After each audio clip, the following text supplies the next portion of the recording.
What's up guys, so a few videos back I said I was going to review my mouse, but for some reason I decided to delay it because I was unsure about it, but here I am. So if you right now you're looking at my mouse pad, which I might review because I've ran out of ideas, but here is my mouse, Razer Deathadder Elite. It's a really good mouse and I'll get into the review now. So going into the actual mouse, as you can see it's kind of dirty, but I don't think it kind of matters. We have a total of 7 buttons, 4 of which are programmable, which are the 2 macros on the side.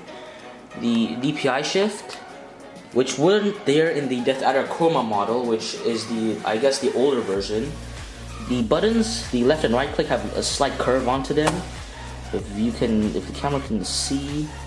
Yeah, with the scroll wheel, we have of course a scroll click. We have the RGB LEDs on each side, and same for the logo. It's currently red right now because it matches my setup. I set it to static because it looks a lot better. The scroll wheel has a little rubber, I guess, spikes to make it more grippy. And of course we have 2 rubber grips on each side like any other mouse. So on the bottom of the mouse, of course, we have 3 anti-slip pads, 1 on each side and 1 surrounding the sensor. If you decide to use the mouse on a wooden or solid surface, I guess, you will get like dust and other gunk under the anti-slip pad. So I would definitely recommend a mouse pad. Something like this is already good enough. As for the sensor, it has what Razer calls the world's best optical sensor. It's a 5G optical sensor. It can go up to 16,000 dpi at 450 inches per second, which is really high.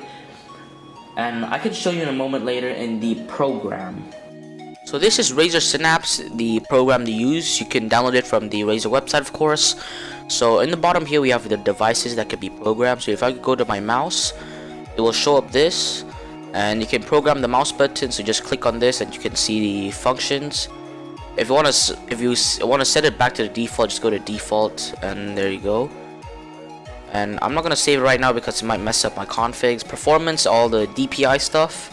Lighting, I will show you the lighting effects later.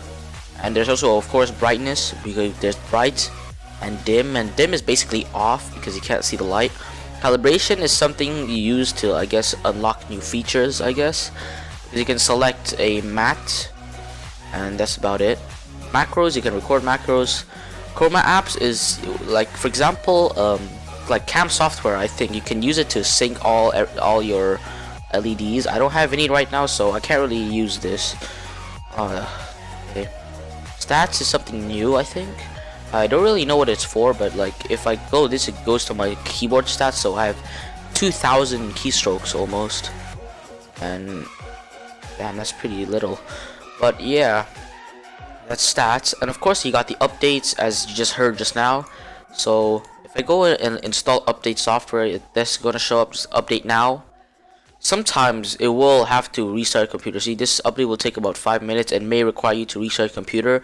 That's pretty much the only reason I don't like the software. Sometimes you have to restart and it will update your app, but you can't like see anything different. See, all there are bug fixes which I don't really encounter, so there's not much use to updating it. There's also this upgrade your sound for free, which is only for the Kraken headset, I think. That's about it for the software. So as I said before, I don't like it because you have to restart a computer sometimes, and you will have to sign in if you download it on the new computer. So it's, compared to other software, it's pretty inconvenient in my opinion.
So here we have the cable of the mouse. It is wired, of course, and it did come with this little rubber Razer cable tie and a little USB cover, which I unfortunately lost. So there's not much to say about it. It's long, it's braided, and it gets the job done. So guys, that's the review of the Deathadder Elite. Great mouse, but software needs improvement in my opinion. I'm not sponsored by Razer or any brand, so if there are any brands watching, you know, you need a very professional reviewer, hit me up. But anyway, thanks for watching, and I hope to see you guys in the next video.